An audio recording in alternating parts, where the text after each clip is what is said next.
Now let's try to discuss कि release बनती कैसे, how we actually build a release कैसे बना करती है। तो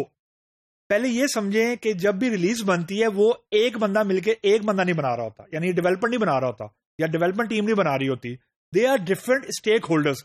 जो जो प्राइमरली लोग इन्वॉल्व होते हैं किसी भी रिलीज को बिल्ड करने में, वो अमूमन सेल्स या मार्केटिंग के लोग होते हैं, क्योंकि they are the company interface with the client. So जो क्लाइंट साइड से रिक्वायरमेंट एक्चुअली आ रही होती है वो एक्चुअली वाया सेल्स टीम या मार्केटिंग टीम आ रही होती है। तो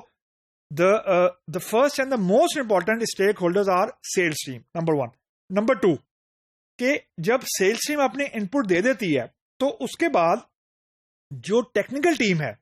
उसने ये फाइंड आउट करना है या ये इस्टेब्लिश करना है कि जो रिक्वायरमेंट्स क्लाइंट साइड से आ रही हैं वाया सेल्स टीम वो डूएबल भी हैं कि नहीं, यानी कोई ऐसी चीज को बनाने को नहीं बोल रहे जो एक्चुअली अभी गिवन टेक्नोलॉजी में पॉसिबल ही नहीं है बनाना। सो ये तो हो गई हमारी सेल्स टीम की इनपुट। दूसरी जो इनपुट आती है यानी फीचर्स जो आते हैं वो हमारी सेल्स टीम से आते हैं। दूसरी चीज जो आती है हमारी जब रिलीज बिल्ड होती है तो उसको हम लोग बोलते हैं बैकलॉग। अब backlog has nothing to do with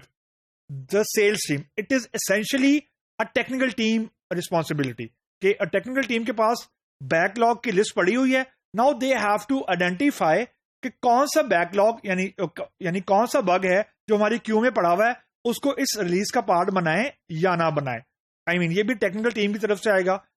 तीसरी चीज जो आती है और and it has to come via technical team, क्योंकि इस चीज का सेल्स और मार्केटिंग टीम को नहीं पता, वो है एनवायरमेंट वेरिएबल, यानी कौन से नए अपडेट्स आ रहे हैं, कौन सा एग्जिस्टिंग फीचर है करंटली और प्रोडक्ट का which will fail to work in the next version of for example operating system और ब्राउजर और some sort of environment variable and so on, and it has to come from the technical team, यानी इसको sales team नहीं कुछ कर सकती। क्योंकि अगर फॉर एग्जांपल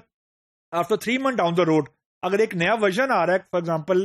ऑपरेटिंग सिस्टम का which will nullify some functionality of the existing product, तो sales team won't listen to it, rather a client won't listen to it, they just want their functionality to keep on going as it is. तो इसकी effort है actually, यानी आपके product को जो maintain करना है इन स्टेटस को, यानी जो एग्जिस्टिंग फंक्शनैलिटी है उसको आपने खराब नहीं होने देना। You have to make sure कि फंक्शनैलिटी उसकी वैसे ही रहे जैसे अभी है, तो उसकी कुछ कॉस्ट है, उसकी कुछ एफर्ट है, तो ये आपको टेक्निकल टीम ही बताएगी। एंड नेक्स्ट थिंग कि जो बैकलॉग्स हैं, बैकलॉग्स आइडेंटिफाई तो टेक्निकल टीम ही करती है, लेकिन कुछ इश्यूज होते हैं वो सेल्स टीम ने या मार्केटिंग टीम ने अपने पास में नोट डाउन किए होते हैं। तो इससे मुराद ये होती है कि जो सबसे ज्यादा निगोशिएशन होती है ना while establishing the component of the release, वो होती है कि कौन से बैकलॉग है यानी कौन से बग्स हैं जो सेल्स टीम और टेक्निकल टीम उस पर एग्री कर गई है, यानी they want it to be a part of the next release. ये सबसे ज्यादा यूं कह लें डिस्कशन जो अमूमन होती है वो इस इशू के ऊपर होती है। रीजन जो एनवायरमेंट वेरिएबल है वो टेक्निकल टीम को पता है, जो फीचर्स हैं वो सेल्स टीम को पता है, तो उसमें अमूमन इतनी डिस्कशन नहीं हुआ करती। जो बग की आइडेंटिफिकेशन है, क्योंकि बग की एक एफर्ट है, अगर आपके पास एक फिक्स अमाउंट ऑफ टाइम है और उस फिक्स अमाउंट ऑफ टाइम में आप बग फिक्सिंग को भी ऐड करना चाह रहे हैं, then you have to convince the stakeholders के व्हाई इट इज इंपॉर्टेंट। ऐसा तो नहीं है कि कुछ एक्स्ट्रा एफर्ट हम लगा रहे हैं। और उसके बाद वंस वी डिसाइडेड कि जी हम हमारे रिलीज के कंपोनेंट फीचर कौन सा है, बैकलॉग कौन सा है और एनवायरमेंट वेरिएबल कौन सा है, then we treat each release as a project. And once we identify the scope of a project, then we establish the timelines, we establish the effort estimates, and then we develop a project plan with the tangible deadlines। and क्योंकि basically एक मरतबा एक release के